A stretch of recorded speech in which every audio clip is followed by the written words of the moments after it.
Mä vien teidät aluksi nyt uskon elämäni alkuhetkiin ja aina sieltä alkutaipaleelta tähän päivään ja jopa tulevaan. Mä haluan kertoa ensin ajatuksia pohjana tämä minun kirjoittamani kirja Elämäni palapeli. Se julkaistiin 60-vuotispäivänäni 20 vuotta sitten. Kirjasta kaivautuu esiin elämäni kokonaisvaltainen tarina. Tämä kirjan kirjoittaminen oli minulle erittäin terapeuttinen. Se oli 2 vuoden prosessi. Elämäni puhdistavinta aikaa oikeastaan kaikesta menneestä. Kirjassa on paljon löytöjä ja sen jälkeen piste. Tarina kasvaa yhdessä lapsuuden, nuoruuden, kaikkien vaikeuksien, toivon ja hengellisyyden kanssa. Se ei peitä mitään menneisyyteni varjoja, vaan valaisee kaikki armolla, rehellisesti.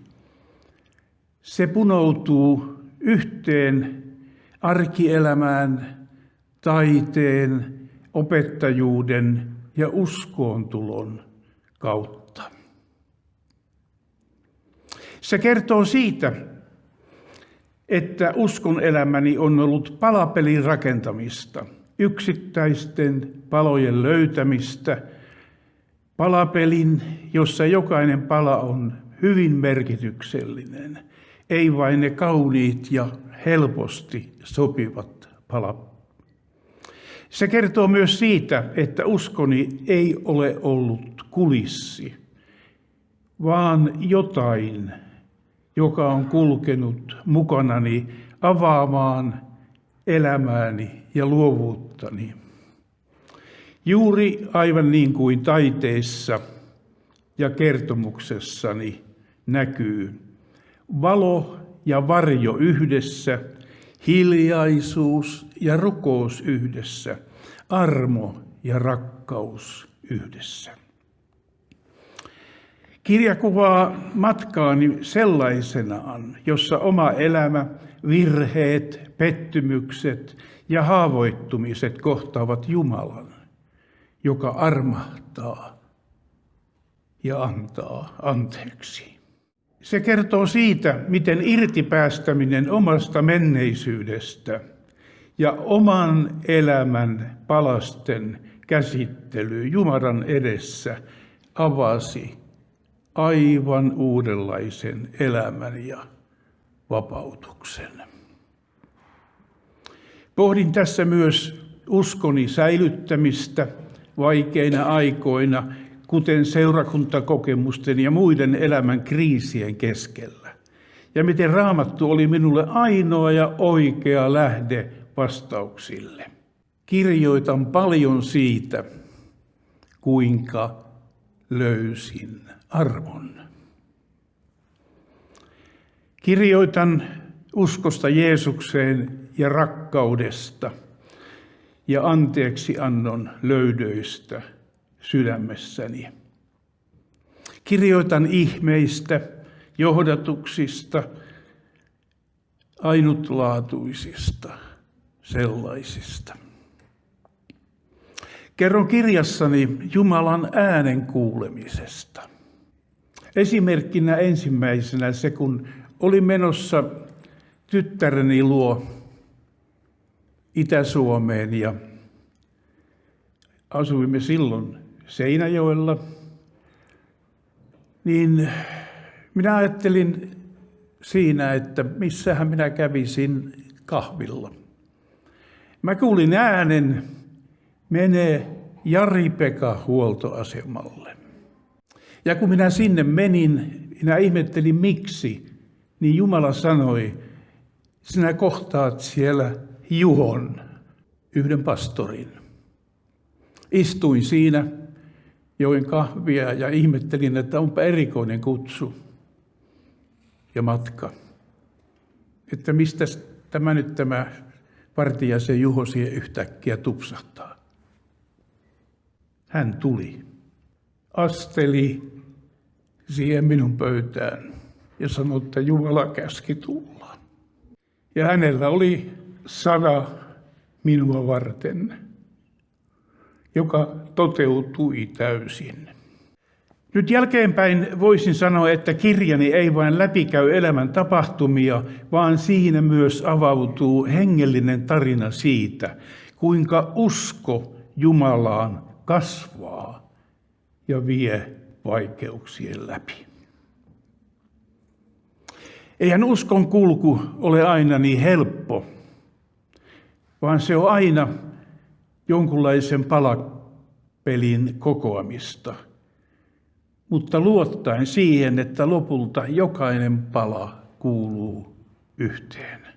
Minä kerron siinä oman äidin monivuotisista rukouksista, jotka kantoivat minut pyhän Jumalan eteen. Ja siitä sitten avautui oma uskon elämä. Äitini rukoili 43 vuotta minun puolestani. Älkää luovuttako teistäkään kukaan. Rukoilkaa lasten ja lastenlasten ja koko perhekuntien puolesta. Uskoni on juurtunut rukoukseen ja siihen, miten armo toimii konkreettisesti ja miten se sytyttää henkilökohtaisen luottamuksen Jumalaan. Vierasta eivät ole olleet myös ne monet yliluonnolliset Jumalan vastaukset juuri sillä hetkellä, kun niitä vähitän edes odotti. Mutta tiedän sen, että palapeliä kokosikin kanssani taivaan Jumala. Mä olin sanoutunut irti opettajan työstä jossain vaiheessa ja asuttiin silloinkin Seinäjoella. Ei kun asuttiin Pyhäjärvellä ja oltiin taulukaupalla Seinäjoella Marketan kanssa esittelemässä yhdessä koulussa minun akvarellejani. Ja siellä olikin sattumalta minun opiskelukaveri. Ja mä olin siihen aikaan just miettinyt sitä, että mitä minä teen seuraavaksi. Ja tämä minun koulukaveri pyysi, että lähde hänen käsityöluokkaa katsomaan. Ja mä ajattelin, että ei kuule viitti vähempää kiinnostaa koko käsityöluokka. Mutta fiksuna miehenä lähdin hänen kanssaan ja Jumala on kuulkaa ihmeellinen.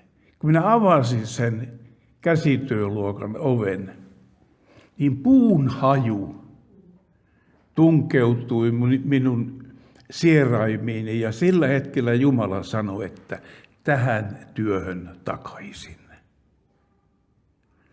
Puun hajussa olin elämääni ansainnut käsityön opettajana. Se, mitä Jumala tekee, se ei ole pelkästään turvallista ja hyvää oloa, vaan myös valtavaa luottamusta häneen. Uskon rehellisesti, että kirjan välittämät tarinat ovat avanneet monelle lukijalle suuren Jumalan, joka armahtaa ja antaa anteeksi. Raamatun keskeinen rooli on ollut aivan aina minulle avaava tekijä.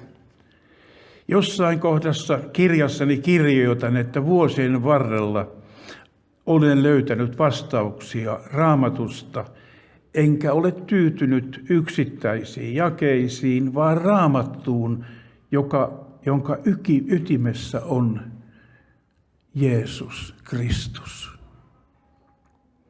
Kaiken keskipiste on Isän Jumalan oma poika Kristus.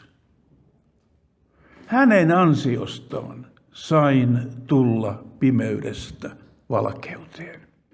Usko ei perustu vain kokemukseen, tekoihin, ei osaamiseen, ei tietoon, vaan taivaan Raamatun todelliseen koko kuvaan, Jeesuksesta ja mitä ihmeellisimpiin ilmoituksiin Jumalan kohtaamisiin.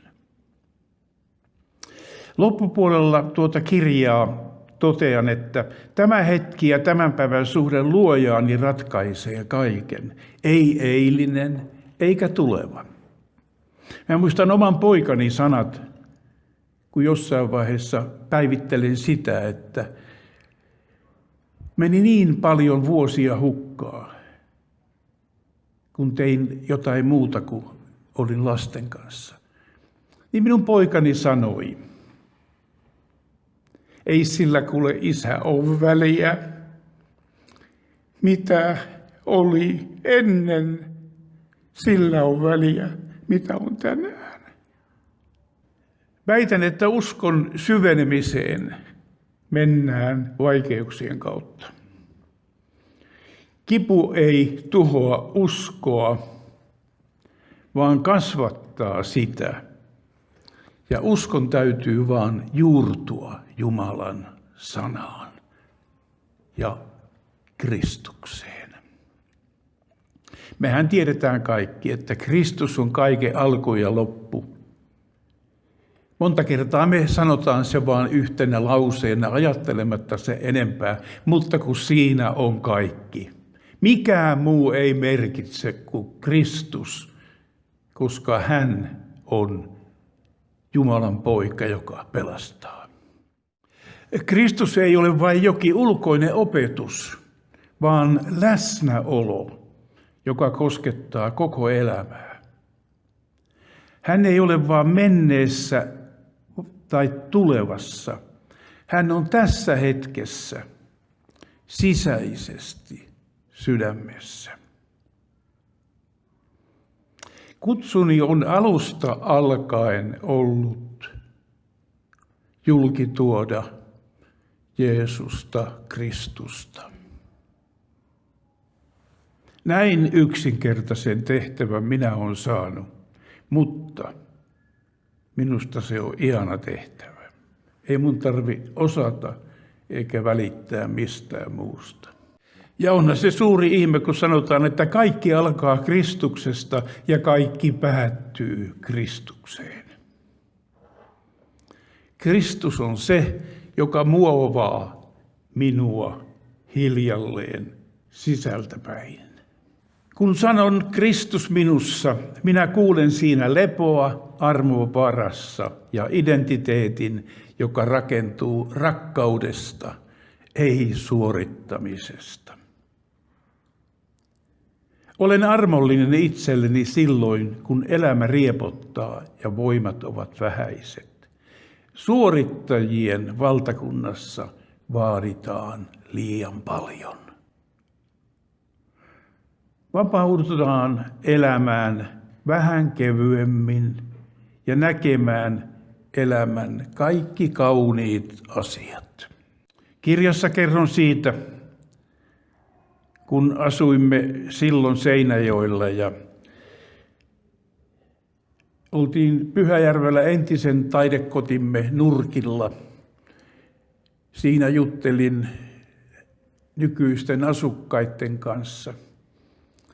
Ja siitä kun lähdin pois, kuopasin autolle ja kellotapulin nurkalla kuulin sanat, tänne takaisin. Ja kun minä olin ajatellut, että ei koskaan enää takaisin sinne, missä olet kaikista kovimmat kivut kärsinyt. Mutta se pieni hetki, kun minä kuulin ne sanat, minun valtas riemu ja kaipaus tulla takaisin. Seinäjoelle, kun me mentiin sitten sieltä Pyhäjärveltä kotiimme ja mentiin seurakuntaan, niin ei puhuttu kenellekään tästä. niin tulee yksi Martti, veli, minua kohti pitkän matkaa. Katsoo minua ja sanoo, teidän on aika lähteä. Mikä varmistus? Hän kertoi, että kyllä pelotti tulla sanomaan, koska hän ei olisi halunnut sanoa sitä. No, kaikki alkoi taas sitten alusta, kun me muutimme. Saimme vielä ostaa entisen kotimme takaisin. Moni etsijä lukee ja yrittää totella käskyjä, joita kyllä riittää. Niitä on vaatimuksia, taisteluita. Ihminen kompuroi ja heti, kun Jumala vilauttaa armoa, sitten kaikki huipentuu Kristuksessa. Kun itse viivyn pidempään Jumalan seurassa, niin alkaa näkyä punainen lanka. Jumala etsii, Jumala kutsuu, Jumala kantaa, Jumala johdattaa ja armahtaa. Kristuksessa armo ei ole vain sana.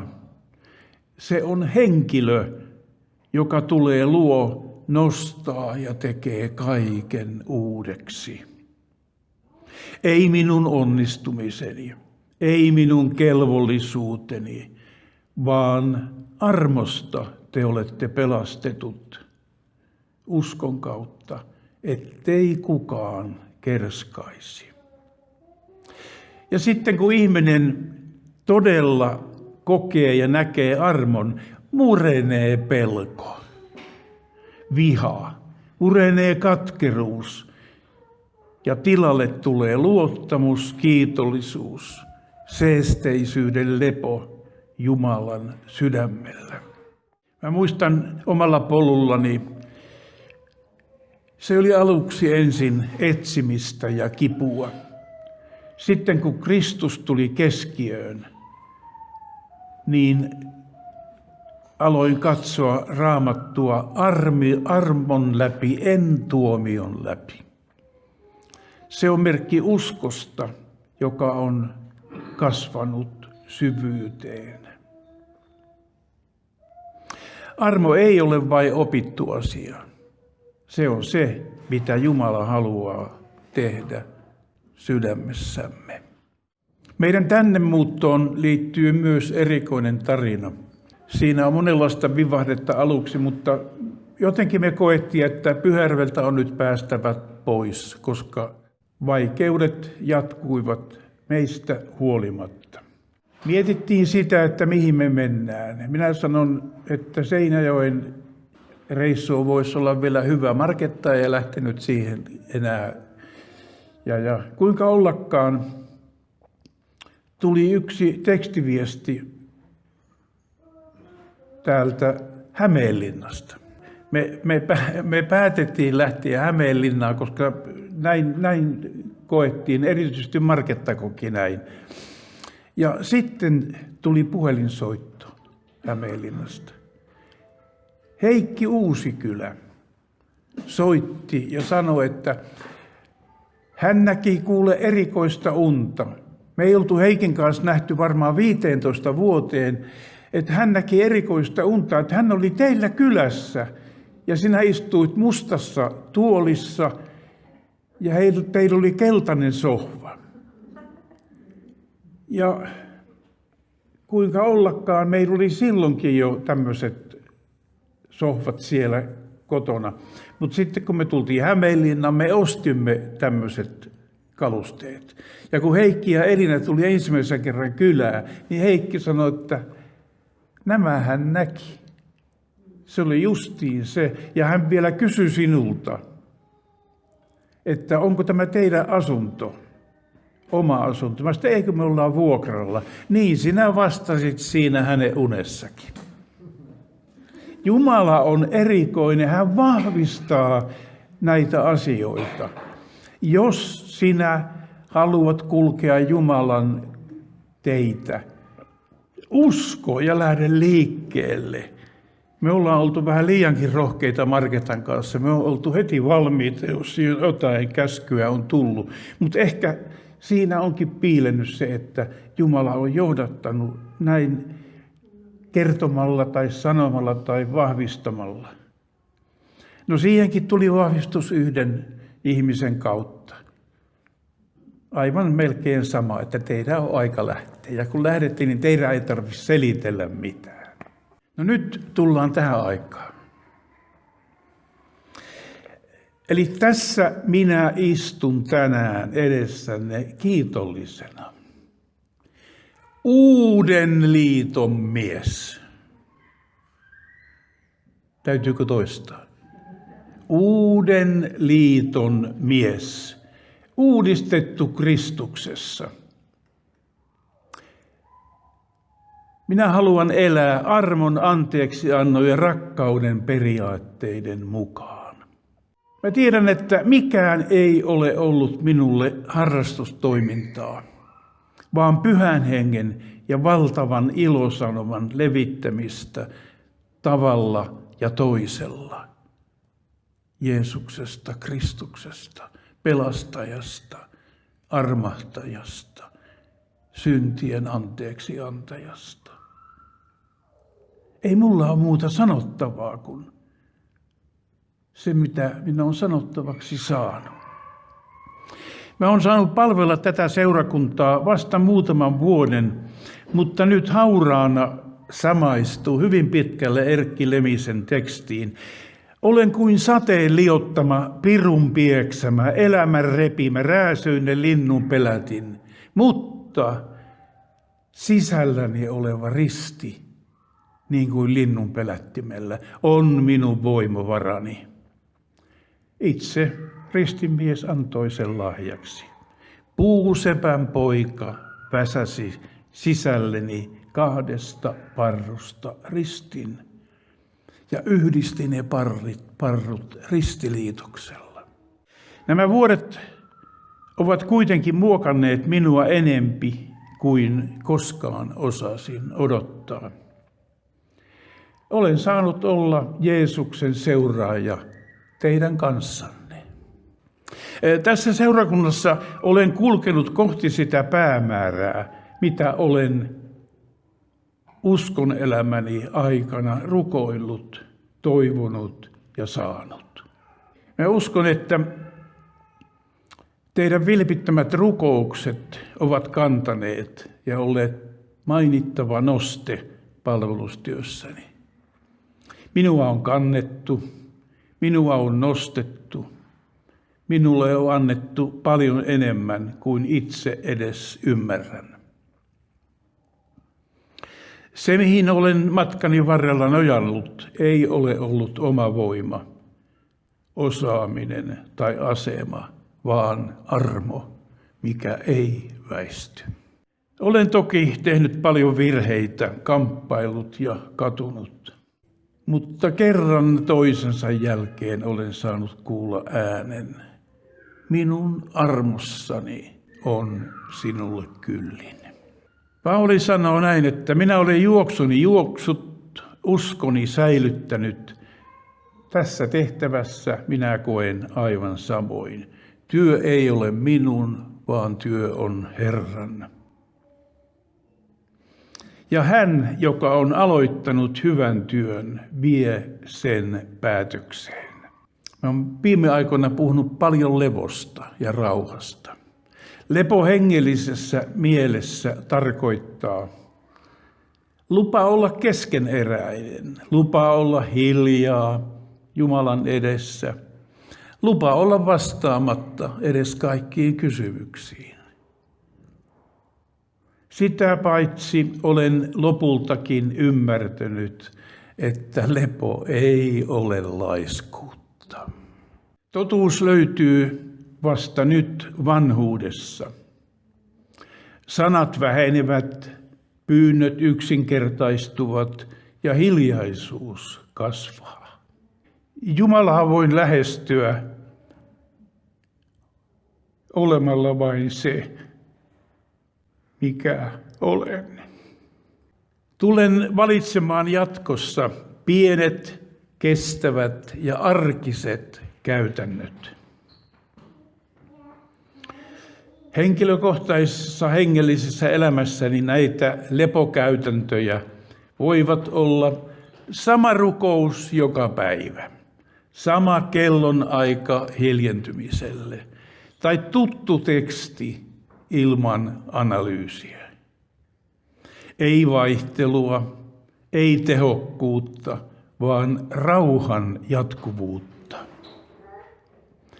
Lepo on Raamatussa luomisen ja pelastuksen rytmi. Sapatti ei ole palkinto, vaan sapatti on perusoikeus. Eihän ihminen ole arvokas siksi, mitä hän tekee, vaan siksi, mitä Kristus on jo tehnyt. Ja vanhuuden yksinäisyydessä lepo merkitsee sitä, että ihminen saa olla olemassa pienintäkään suoritusvaatimusta. Olen tehnyt oman osuuteni. Olen kohdannut ja kokenut omalle kohdalle jo pitkään sanat. Tulkaa minun luokseni kaikki te työn ja kuormien uuvuttamat. Minä annan teille levon. Eikä oikeastaan minun tarvitsisi näitä asioita edes selvittää eikä selitellä. Jumalan edessä teen ratkaisuni. Olen tilivelvollinen kaikesta vain hänelle. Ja jokaisella on oikeus luopua tehtävistä ja jäädä vain aviomieheksi, vaariksi ja rinnalla kulkijaksi. Ihminen on kokonaisvaltainen. Kaikki se, mikä liittyy minunkin ulkoiseen habitukseeni, rajoittaa ja se tuntuu ja se näkyy. Tämä on pakottanut tekemään ratkaisuja, vaikka toisaalta kärkkyy halu jatkaa. Sanon nyt rehellisesti, että nyt jatkuvat kivut, sairaudet ja pitkä kuormitus ovat murentaneet jaksamiseni. Ja koen, että tämä vaihe elämässäni on tullut täyttymykseen. Kehoittaahan sanakin meitä kuuntelemaan heikkoutta ja varjelemaan sydäntä. Siksi otan mielelläni vastaan sen levon, jota Jeesus lupaa. Koen, että minä olen jonkunlainen armon kokija ja sen omistaja. Armo tuli vastaan silloin, kun olin heikko, epävarma, väsynyt tai erehtyvä. En minä ole kannatellut koskaan Kristusta. Hän on kannatellut minua. Haluan vapauden ja rauhan, kaipaan eniten sitä armoa, mistä juuri sanoin. Tutkin ja syön sen sanomaa. Maiskuttelen, makustelen ja nielen sen niin, että sydämessä tuntuu lämpö ja rakkaus. Jumala sanoi minun uskoontulon alkuvaiheessa, kun tulin syöpäleikkauksesta sairaalasta. Makasin vatsa revittynä auki ja näin katossa oksia, laskin niitä, laskin katseeni lattiaan, näin pölyhiukkasen lattiaraossa. Ja Jumala sanoi minulle, että sinä olet vähän niin kuin tuo pölyhiukkanen, mutta minun armossani on sinulle kyllin. Mä olen vuosien aikana nähnyt, kuinka helposti me ihmiset rakennamme ohjelmia, rakenteita ja joskus jopa omia varmuuksiamme. Mutta lopulta kaikki palaa tähän yhteen. Jeesus, Kristus. Raamattuhan sanoo, että tuo sana on minulle punainen elämän lanka. Tuo väritys oli minun. Ei oma vahvuus, ei asema, ei näkyvyys, ei erikoisuus, vaan armo, joka ottaa vastaan, antaa anteeksi ja aloittaa aina uudestaan. Siksi kun siirryn nyt sivummalle, en koe, että työ päättyy. Rooli muuttuu, mutta Kristus ei muutu. On tullut siihen elämänvaiheeseen, josta saarnaaja sanoo, kaikella on määräaikansa. Minun aikani kantaa vastuuta tässä muodossa, tässä seurakunnassa päättyy. Olen tehnyt sen, minkä olen saanut tehtäväksi. Ajattelepa, kun Jesaja sanoo sopivasti, he uuvuttavat itsensä turhaan. Ei Raamatun sana kutsu uskovaa loppuun palamiseen, vaan ennen kaikkea lepoon. Todellinen raamatullinen usko kuiskaa ihmiselle jo nyt, ei vasta vanhuudessa.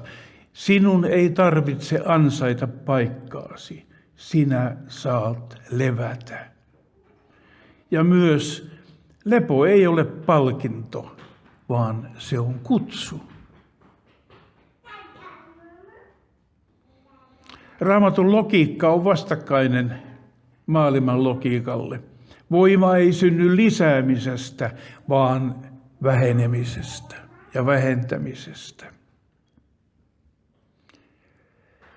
Sitä paitsi armon ymmärtäminen katkaisee suorittamisen ja siihen liittyvät paineet. Minun armoni riittää sinulle, sillä voimani tulee täydelliseksi heikkoudessa. Jeesuksen keveys ei ole taakka. Mä jätän teille 3 ajatusta. Pitäkää Kristus keskellä, kaiken keskellä. Julistakaa evankeliumia, kastakaa, opettakaa, hyväksykää, armahtakaa ja rakastakaa Jumalaa ja hänen perheväkeään. Mutta eläkää myös aivan tavallisen arjen keskellä. Mielipiteiden keskellä, tunteiden ja muutosten keskellä. Sitä paitsi hengellisten painotusten keskellä on aina vaara, että joku muu nousee tärkeämmäksi kuin Kristus. Raamattuhan sanoo, hänessä me elämme, hänessä me liikumme, hänessä me olemme. Ei mikään muu. Ei ihminen, ei lahjakkuus, ei ohjelma. Seurakunta pysyy elävänä, kun sen sydämessä palaa vain Kristus ja yksin Kristus. Kun Kristus on meidän keskellämme, meillä on toivo. Silloinkin, kun emme tiedä, miten edetä, me tiedämme, kenen varassa me kuljemme ja olemme. Toiseksi, antakaa armon kulkea keskuudessanne. Ei armo tarkoita sitä, että kaikki on hyväksyttävä, mutta armo antaa tilaa kasvaa ja antaa oven uudelle. Muistakaa, me emme ole täällä siksi, että olisimme parempia kuin muut, vaan siksi, että olemme löytäneet pelastajan, joka rakastaa meitä ja kutsuu meitä seuraamaan häntä. Taakse jää se, minkä armo on peittänyt. Edessä on se, minkä toivo synnyttää. 3. rukoilkaa. Kaiken työn, suunnittelun ja touhun keskellä on aina yksi asia, jota emme saa menettää. Rukous ei ole mikään lisäosa, se on hengitys. Ilman rukousta me toimimme omassa varassamme. Rukouksessa me myönnämme, että tarvitsemme Jumalaa ja että hän on Herra. Rukoilkaa kodeissa, yksin ja yhdessä. Rukoilkaa johtajien puolesta, nuorten puolesta, väsyneiden puolesta, kyynelehtivien puolesta.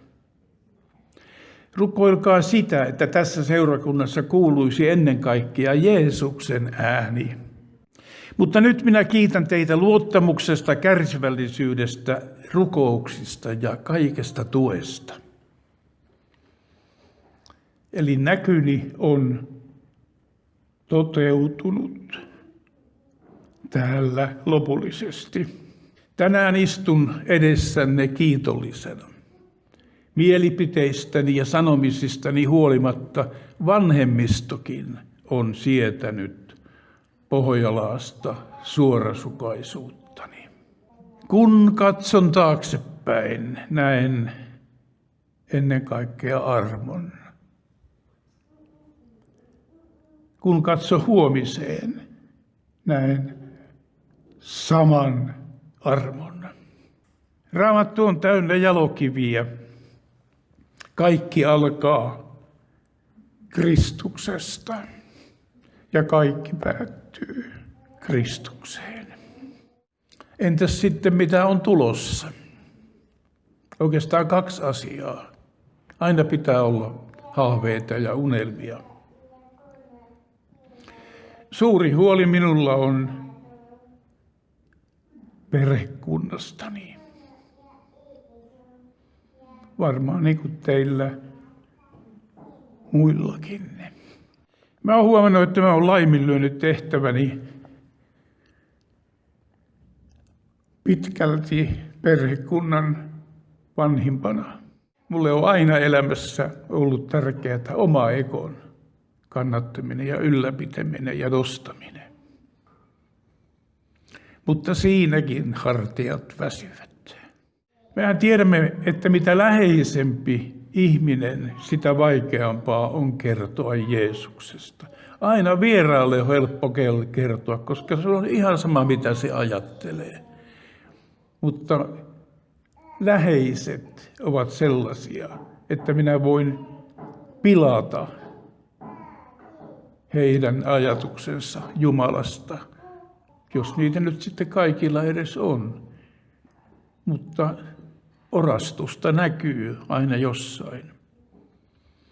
Ja olen sanonut 10 kertoja tässä paikassa, että kaikesta huolimatta Jumalan myllyt jauhavat ja oikeastaan ne rouhivat.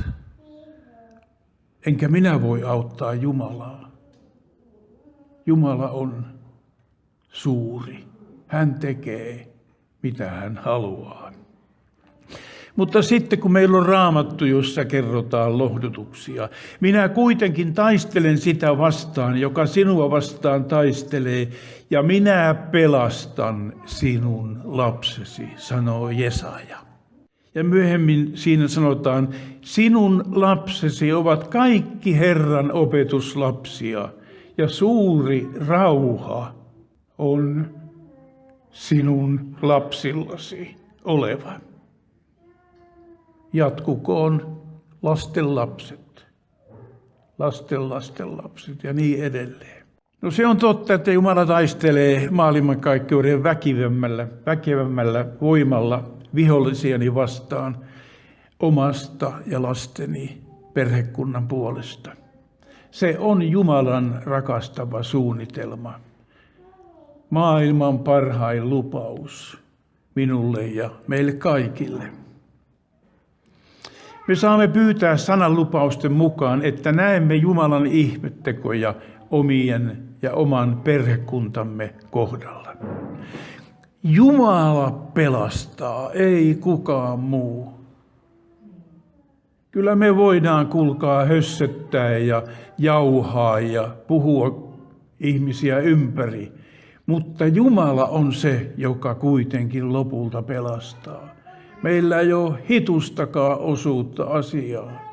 Me voidaan jopa aiheuttaa vahinkoa. Meillä ei ole tarpeeksi järkeä, ei ainakaan minulla. Sillä minä olen usein ollut hiljaa. Jumalalle on kaikki mahdollista. Lupaa Raamattu. Mutta minä koen kuitenkin tänään, ja onko nyt jo pitkään, ihan omasta mielestäni profetaalisesti, että viestikapulla omalla kohdallani on siirtynyt Rennelle ja Annille. Heillä on tuore tuntu tähän päivään. Tuoreet sanat, tuore into, kaikki mahdollisuudet, viisaus, taito ja palavuus. He elävät tätä päivää. Meikäläinen elää sodan jälkeisiä aikoja. Vaikeahan meidän on kohdata vanhojen ihmisten, näiden nuorten ajatuksia. Meidän pitää vaan kannustaa ja hyväksyä kaikki mahdollinen. Mutta kyllä minä kaikesta huolimatta kuitenkin toivon, että minullakin olisi vielä jotain tuotavaa rakkailleni. Mutta minä luotan niihin arkielämän tavallisiin ja luonnollisiin tilanteisiin. En tuputa, en vaadi. Haluan elää vain uskoani todeksi ja antaa Jumalalle tehdä kaikki mahdollinen. Tämä oli se ensimmäinen. Toinen on sitten, että minä keskityn myös nyt koko sydämestäni viimeiseen taidenäyttelyyn jo 3. kertaa.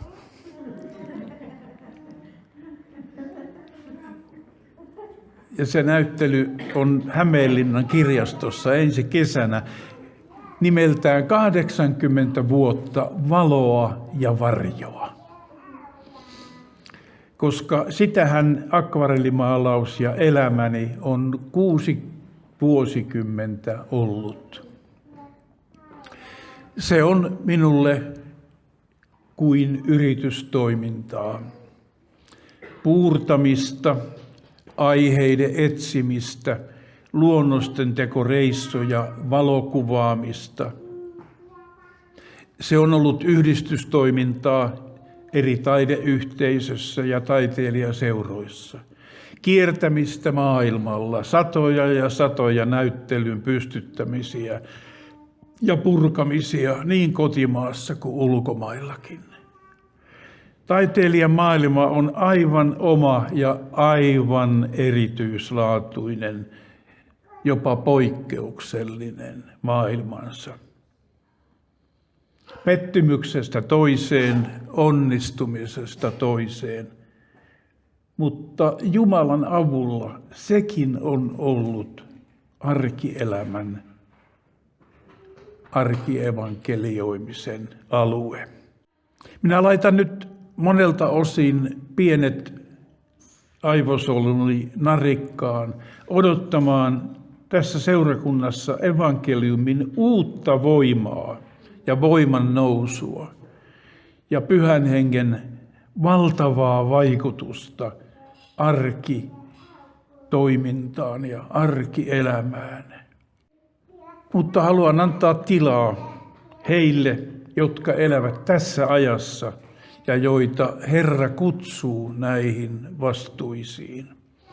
Minä kuljen oman polkuni rauhallisesti ja iloisesti loppuun. Mutta tiedätkö, että tulevaisuudessakin tukeudun vain